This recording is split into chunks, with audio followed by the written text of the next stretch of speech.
a Sibling Rivalry with your boy Dom. And Rain. Thank you for joining our lovely podcast that we're going to do every week, covering everything WWE, Raw, and SmackDown, and PLEs on those set days whenever they decide to fucking have them. Drop every Sunday. Yes. And if we get one video with 100,000 likes, he's going to let me give him a right hook. So please like, subscribe, and comment so I can knock my brother the fuck out on national television. Thank you. Yes. Thank you. And yo, what the fuck is up, everybody? It's your boy Dom.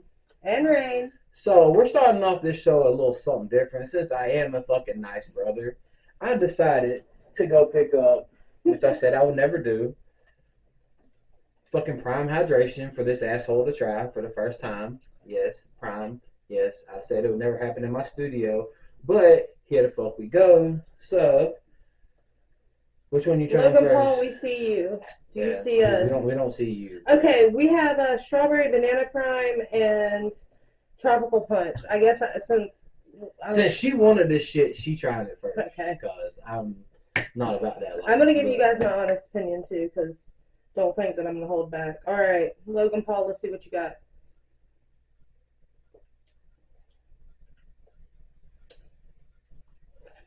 It tastes just like Pedialyte.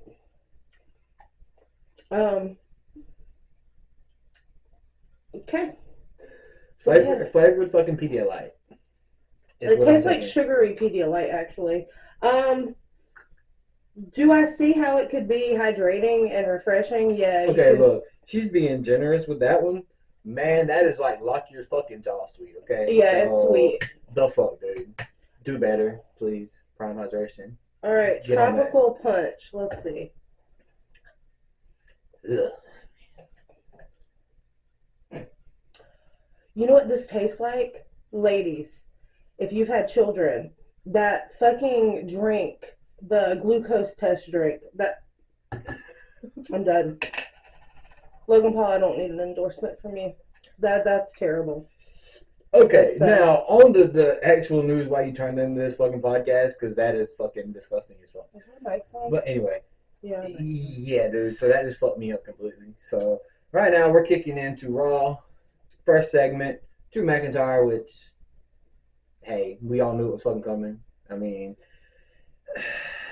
the bracelet spot, holy shit. Like, I didn't see that coming at all. The bracelet? Yes. Yeah, well, yeah, why did they have a Swiftie bracelet? Like, why didn't he take something else? Like, I mean, I guess he's saying that AJ and his dog Larry are going to be in his corner when he potentially qualifies for Money in the Bank. I don't fucking know, but I don't know. The whole crowd started chanting Larry. Yeah. Larry. Let's go, Larry. Let's go, Larry. Fuck Drew. Whatever. Okay, yeah. So before that, can we just take a moment to say Samantha's back? Thank you. I love Samantha. She is such a beautiful little light. We do. Anyway, yeah. Triple H made an announcement that when WWE goes to Netflix, the content will be uncensored. Thank you, Paul Levesque, bro. Like, I greatly appreciate you turning this shit up to 10 and ripping the fucking knob off. Like, I really do appreciate that. So, you're the fucking man. You're the game. The fucking guy. Okay? All right, Paul Levesque, if you are seeing this, thank you for the 1622nd episode of Raw. It was absolutely epic. Mike the Miz was the co-host. Can we get more of that? Because that was fun. Even though he didn't talk a whole lot, it was just fun to get like the entertainer's perspective. All right, so go ahead. Ludwig Kaiser versus Braun Breaker. Okay. Surprisingly, it was actually a good match. Even though I was thinking it was going to be a bullshit segment to kick off the show, it was actually pretty fucking good. I mean, I had a different opinion. That fucking table spot he did, though, can we just say, Braun, what the fuck, dude? Like, that was amazing. I have some strongly worded notes here that we're going to go over. I bet you fucking do. So, you know good and damn well that it was a solid match to kick off the show, which turned out being a really good fucking show. I can't get over the fact that every time Kaiser comes out, all I see is women's panties. Like, his wrestling attire looks like women's panties. And I'm not talking, I mean, they look like lingerie. I can't get over that. Like, It fucks with my. It fucks with your psyche. Okay, It we does. It understand that. does. It bothers me. But can we Um, also talk about Sheamus getting his revenge on Luke Kaiser? yeah, but can we talk about Breaker not even clearing off the table? Like he didn't even clear off the table. He didn't need to. It was still a solid spot. I mean, the man jumped further than any big man should jump. So, I mean, you can't tell me that wasn't impressive. I'm just saying they probably felt it the next day. Yes, for sure. For sure. Now, Braun versus Sammy at Money in the Bank for the IC title. I like it, but I don't like it because I feel like that is a missed spot when you could have added in Sheamus to that mix and made it a triple threat. So I am going with Braun is your new Intercontinental Champion after Money in the Bank. I know she doesn't agree with me on that, but No. you got to respect the process that Braun is going to be the next guy, and you just kind of got to take it for what it is. All right, well, let's clear out the next elephant in the room. And what was on that text message that Liv sent to Dom Dom? I mean, she went and redid the clubhouse, and Dom was just trying to eat his nuggets, man. He was just trying to chow down on the tendies. Yeah, Dom, chicken nuggets. I feel you, bro. Like, that's my go-to, too. So, yeah. And Dom, again, I said this last week. I'm going to say it again. When Rhea comes back, dude, your ass is got, homie. Just go ahead and just understand that. You're going to be Rhea's bitch, not her. You're already her bitch, but you're going to be even more than on that. The bad side. Yes. You might like that, though. I mean, never mind. Let's go on to a different subject. So, never mind. Lyra Valkyria won the next spot in the Money in the Bank qualifier. That match was amazing. Shayna Baszler got dropped on the back of her neck. Ouch. Yes. Like, I'm sure she's feeling that. Sending out love to Shayna. But can we just say that who was surprised that Valkyria pulled off a win there? I mean, they're building her to be the next top star. So I think she deserves it. She's got that charisma. I mean, she, you know, she's all right. She's coming out of training, out of the NXT. So I mean, you got to give her time to build her character and build her presence. I mean, that's true. But congratulations to Valkyria for winning. You know, moving on to Money in the Bank. Congrats.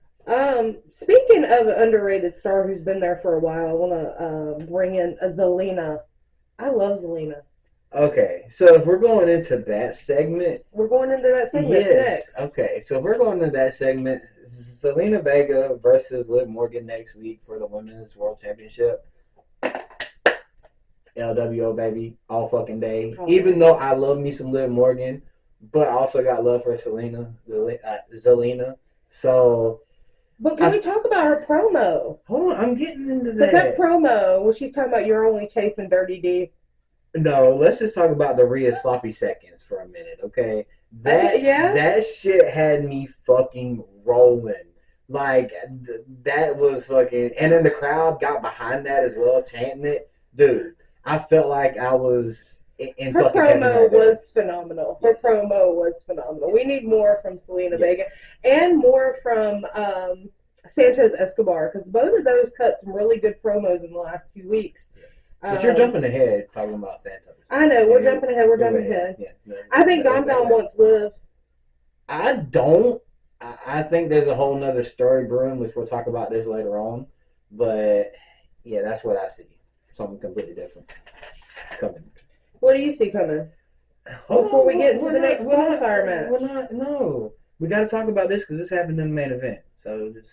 All right. So we're moving to the next Money in the Bank qualifier. Can we just talk about the R-Truth is a fucking goat, man. I mean that fucking. I love R-Truth. Yes, like he is the man. I love to Truth. I love to Truth. So the next qualifying match we had Gable, Reed, and Braun Strowman. Okay, I just thought big boys. I thought for sure that Chad Gable was gonna die in that one. But the fact that he actually pulled off a win in that, what the fuck? He said master in the bank. I don't know. I think he eating the bank. You have to give a full assist to Judgment Day on that one for taking out Braun. Yeah. So I guess fucking bravo for you, even though I don't fucking like it, but it's whatever. Yeah, I think with JD interfering, I thought that was lame and it should have been a DQ, but of course it was a no disqualification match. I'm just disgusted that Gable won. Just no, but it is what it is. He thinks he's going to be Master in the Bank. I think it's going to be Yeet in the Bank. What do you guys think? Yeet, motherfucker. Yeet. Now, Wyatt 6. Okay, so I have to tell you guys, Monday night we were watching at our own houses, and Dom wrote me. He's like, I think that the Wyatt 6 is gonna premiere, and I said, yeah, they're out for Gable for sure. And as soon as I text that to him, well, what do we have? Sister Abigail. Yes. Well, and giving the box to Michael Cole, everybody was wondering what the hell is in the box. And then when he pulls it out with the VHS that says play me, gave me chill bumps going back to my childhood because, you know, we're old as fuck. I mean, let's just maybe you are. Motherfucker, you older than me, bro. It did. The VHS was a nice touch, and a lot of people probably didn't know what the fuck a VHS was. But the fact that they have Play Me brought up Saw vibes to me. And the whole Bray Wyatt gave me Saw vibes anyways, with the fun house vibes and the poetic justice, if you will. Yes. So we found out later on what's on the tape, which we're going to get into that as well. But let's go, where we at? We are at Chad Gable trying to get his family back. I thought that was a bitch move by Chad Gable, and I don't know why the Creed brothers and Ivy now would even offer to help at all. That's all I have to say about that. Really? That's all you gotta say about that? That's all I had to say about that. Because I mean, I think... Was he trying to make another faction? Faction. This is the second time you're going to call it faction. We are using words again. I'm thinking about the Hunger Games, okay? And the Divergent. But I think that could be a special spot with Gable and Creed brothers. I mean, I'm just saying, like, I could be wrong, but it gives me Team Angle vibes from the what was the era? Ruthless Aggression era. That's what it kind of gives me. I can see it working.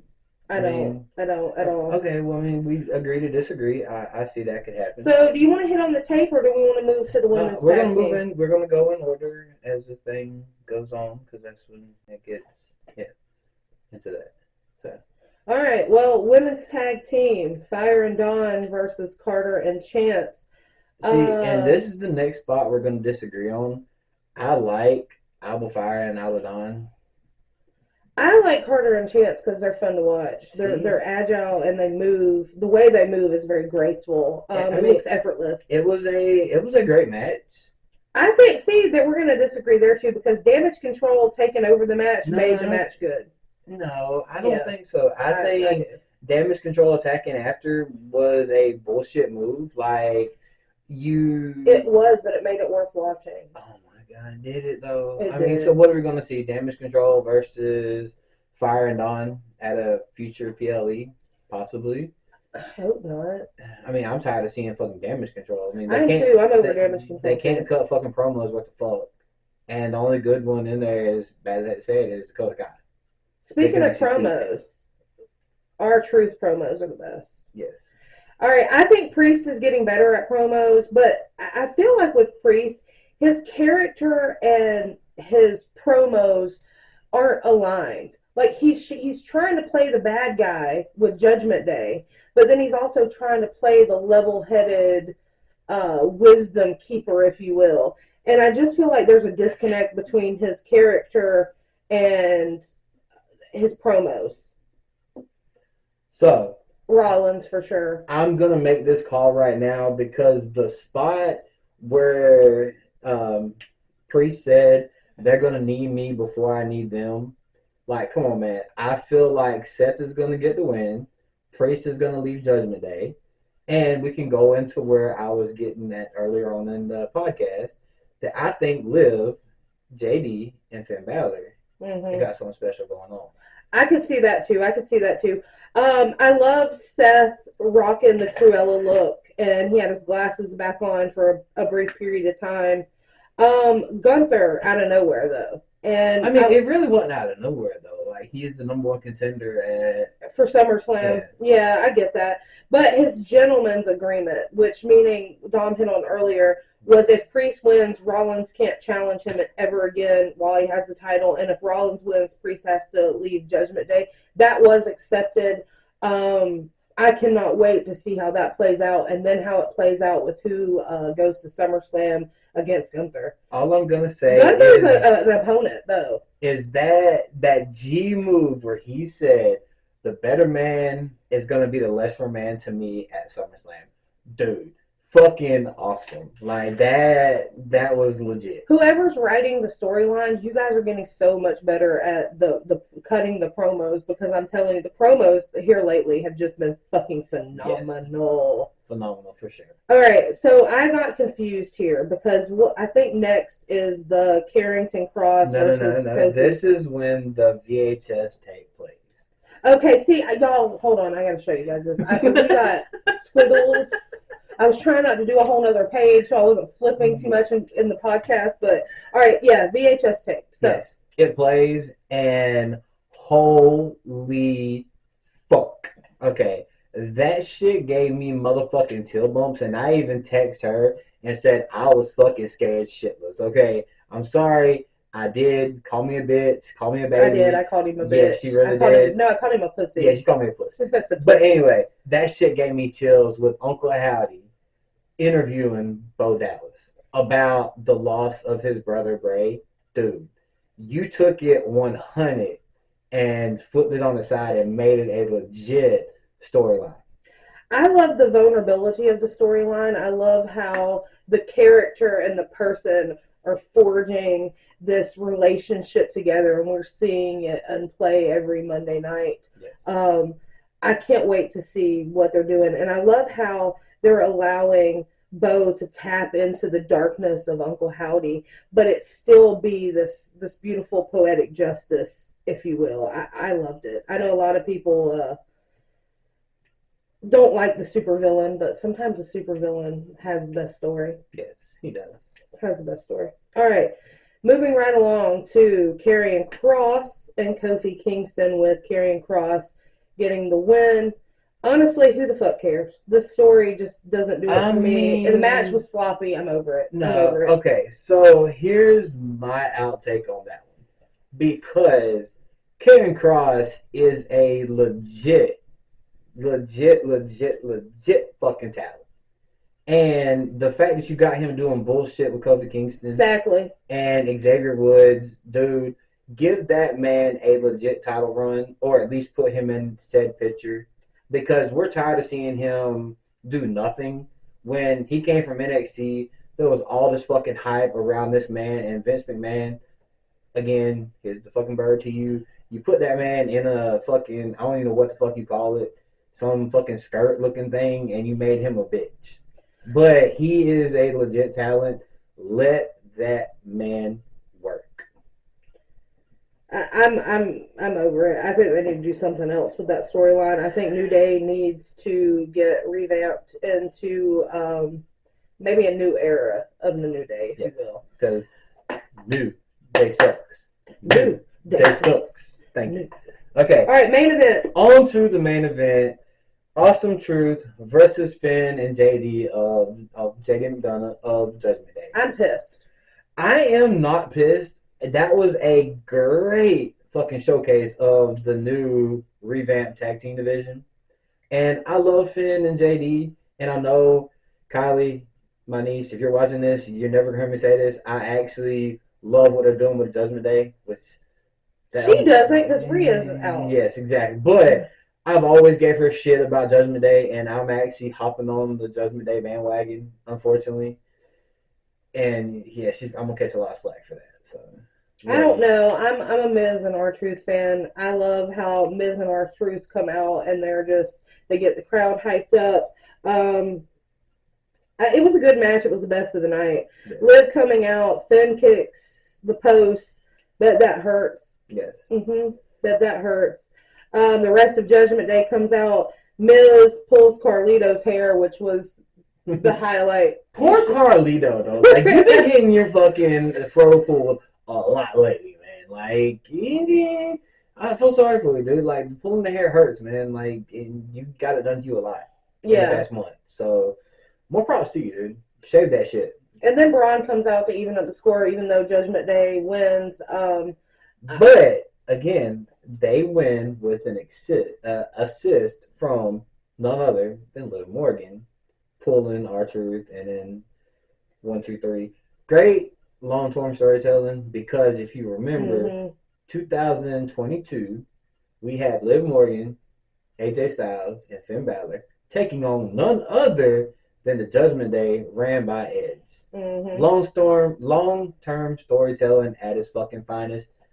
Thank full you. Circle moment. Yes, it was. All right, next Monday we have 2 triple qualifiers. So you want to go ahead and do our predictions for the triple qualifiers before we jump into SmackDown? Yes, we can. All right, so for the first triple qualifier in the men's division is Sheamus, McIntyre, and Ilya Dragunov. I probably said that completely wrong. I'm sorry, Ilya. Dragunov. Your boy is taking Drew McIntyre. I said Sheamus. Yeah, well, I think Drew just because I think he's gonna get the fucking win there. Let us know your prediction in the comments. All right, for the women's Money in the Bank qualifier, we have Ivy Nile, Zoe Stark, and Dakota Kai. I know she's not going to win. The person I want, I'm doing 2 people. The one I want to win and the one I think is actually going to win.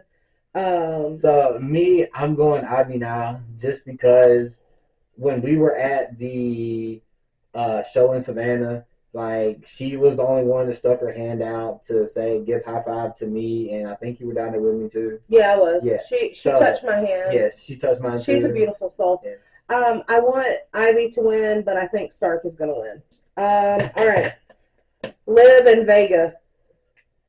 You got Come on now, really? Like you really had to ask me who I think is going to win that one. I hope Vega wins. But I'm going Liv all day. Vega. Yes. All right, Ray and Dom.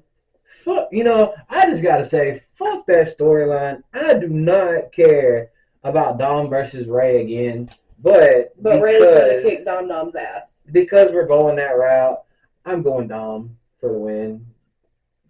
I know that's not what you thought I was going to do. But anyway. All right. I guess, are we going to move on to Friday Night SmackDown? Yes, we are. So Madison Square Garden? Yes. So this one starts in the way that we all kind of knew it was going to start. A traditional old school wrestling brawl. Yes. And can we just talk about KO taking out, who was it, Tama? Yeah. Yes, Tama with a senton off the thing onto a table. Come on, man. KO, you are the fucking guy, bro. Clearing house and getting the 5-0 calls. Yes. Okay? Yes. All right? That's how you start a wrestling match. Although I feel like some of the night was very lackluster. I'm not going to lie. For it being a Madison Square Garden event, knowing that was the epitome of you made it in the wrestling world back in the 80s and 90s, it was a letdown to me. Yes. Money in the Bank, first qualifier match. Can we just talk about Cody calling the new bloodline seat fillers? Okay. They are. I mean, they are, but I kind of like it. But we'll touch on that when we get to the very end of it because I got a lot to fucking say about that. I bet you do. Yes, I fucking do, dude. I'm sorry. Money in the Bank women's qualifier. Candice LeRae, Jade Cargill, Tiffany Stratton. I thought it was a good match. Tiffany Stratton did her thing. That's who I was rooting for to win. I love some Tiffy time. But the center of the universe with aligning herself with Nia Jax, I felt like that's a bullshit move just to say the least. Tiffy's using her. I mean, but poor Nia always gets used. I mean, it happened with Alexa. It's going to happen again. Have you not learned yet? She will learn her lesson. Apparently not. I mean, will she? Who knows? But she's smarter than the average bear, Nia. And let's just talk about how Andy Hartwell attacks Jade Cargill. during the match? I know what I'm thinking because it shows out in the next one. I think we're gonna see Jade and Bella Air versus. I think they did for next week. Yeah, it's Belair and Cargill versus Hartwell and Candice LeRae. Okay, well, see, I jumped all the way to the part that. Okay, so yeah, Tiffy Time, Center of the Universe. Love you to death. And I'm picking you to win the Money in the Bank. So hearts all day. Well, I don't know who the last person is, but yeah, Tiffany is my go-to. Men's Money in the Bank qualifier. I was looking forward to this one. I'm looking forward to this one. We got another spot in the meantime that you missed. What? About the Pretty Deadly versus Street Profits, the beatdown. Yeah. Yes. Street Profits has got that. Yes. Yeah. I just had to bring that up because you were about to skip over the shit. You know? I wasn't. I had it down for the next week's matches. I'm sorry. So I apologize. I'm trying to go in order.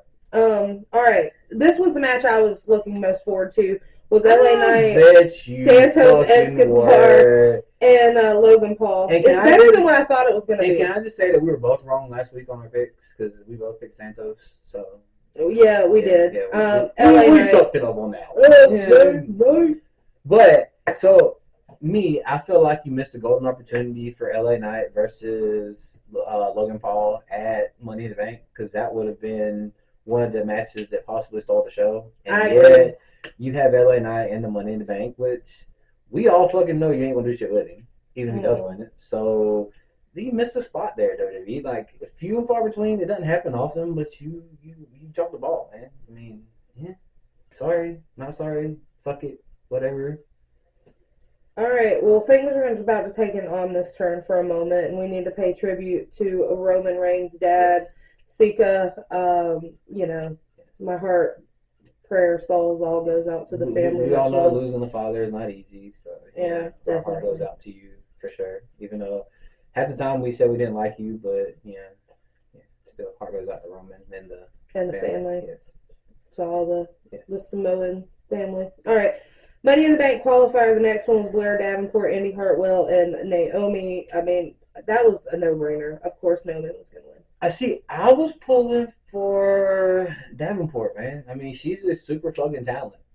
And I want to see what she could have done, and I want to see more out of her. I mean, you called her from NXT for a reason. I mean, you must have saw something, so let her do some serious work. I mean, she could be great. Go to work. So I'm going to jump on this one for a minute. This is one of my outtakes from the week. But WWE, you already had the women's mid-card in NXT. Please give us one on the main roster. Because you have way too many talent to be fighting for nothing. Or you just going to plug them in together and put them in the tag team. Give us the women's mid-card. Just quit wasting our time. Just give it to us. I agree. I second that. Yes. The women are just as talented as the men on the roster and deserve to have that extra time and spots to shine. All right, so for the highlight of SmackDown, we've got the Bloodline address. No. We have DIY.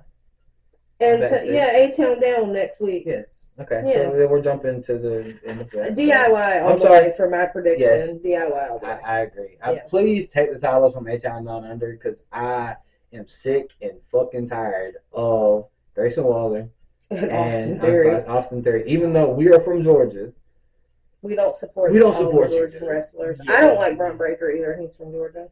Apparently. I like Braun. But give me some Cody Rhodes. He looks like a life-size Ken doll. Wow. That's where he does. He really does look like a Ken doll. Okay. So, Solo calls out Jacob Fatu as his new enforcer. Can I just say that I definitely fuck with your new entrance, bro? My God. Like, that was just fucking legit awesome. But I think you're a better talent than Solo Sikoa. So, I think you should be our new tribal chief, but Paul Heyman looked stressed the fuck out and run down. Did y'all see Paul Heyman's eyes? Yeah. He looked rough, like he'd been crying backstage. They threw that man through a table. Okay? Yeah, they did. He's elderly. They threw him through a table. Like, that's fucked up.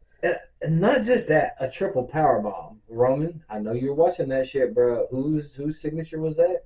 Can we just say that was you in the Shield, dog? Mm-hmm. Give me Roman Reigns back, and I've never thought I'd say that. Punk, save Heyman. No, Roman, come back. Roman, save Heyman. Yes. Somebody save Heyman. Or, hey man, all else fails, Brock Lesnar. Even though I never thought I'd say this again, No. come back No. and save Paul. Brock Lesnar is awful. He's an awful human being, apparently. He's being sued for, like, all kinds of shit. So Solo Sikoa. We don't report the news, though. We report wrestling. Solo Sikoa being the new tribal chief. I hate it. I don't hate it. I hate it. I don't not like it. I mean, again, I feel like you're not the strongest member in the bloodline. I feel like that belongs to Fatu or Tonga. I mean, sorry. That's just the way I feel about it. The bloodline sucks since Roman left. I like the storyline that they're doing with it, but I think they've drug it out just a little too far. Okay. Just and a little too far. Since we're on the topic of that, where in the fuck is Jim Uso? You need to come back from injury, and what's he recovering from? I don't even know. I know he's on injury list. Again, we don't cover the news. We don't cover the dirt sheet. We just cover the wrestling. The facts. The wrestling, y'all. Yes.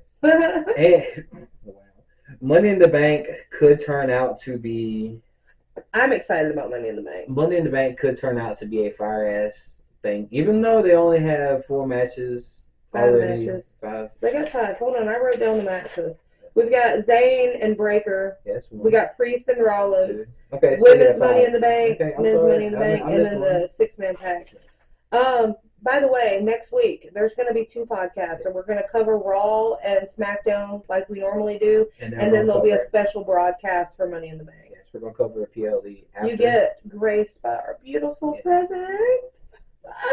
You do. You do twice next week. So that is all I got. We're done. Yeah, we're done. We're gonna wrap this second episode up. So, with much love to all y'all out there, and we're gonna say thank y'all for tuning in to our podcast. We love y'all. Oh, I don't know why I'm about to fucking do hard. Thanks for joining the podcast. Yes. So we appreciate you joining us every Sunday. And occasionally during special PLEs, we drop twice. If you like our content, remember to hit that like, subscribe, and the notification bell for everything SmackDown, except Sibling Rivalry.